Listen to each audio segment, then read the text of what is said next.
siz meni o'zingizga o'xshatmang, xo'p? Men sizga o'xshab laqma emasman. Sizning gaplaringizga chuv chiqadigan. Nima qildimmi? Nima qildingiz? O'zingizdan gitni yasayapsizmi? Boyagina birinchi marta kelyapman Buxoroga. Shunaqa qildimmi? Iltimos, o'zingiz bilan kelishib oling-da, keyin gapingizni gapirsangiz chiroyliroq bo'lardi. Buxoroga ko'p kelganman, tushunyapsizmi? To'g'risini aytaymi? Yo'q, yolg'on gapiring. Sizni to'g'ri gapingiz ham yolg'on bo'lib chiqadi. To'g'risini aytsam, Farinaxon, men aslida buxorolikman. Bolam, bo'ldi-da endi. Boshqa hunaring bo'lmasa-da. Ishonmanglar. Samarqandlik.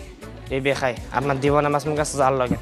Nima qilib? Endi qarang-da, siz bu yoqda nima qilyapsiz? Buxoroga kelib, mana ikkita-uchta so'zlarni o'rganib olish, endi bu men buxorolikman deyish, menimcha to'g'ri kelmaydi. To'rbeshga yuraykin aytaman, bo'ladi. Hozir xayrlashaylik, Farinaxon, marhamat. Sog' salomat mana ko'rsatib, oxirida opamdan gap eshitib oldim.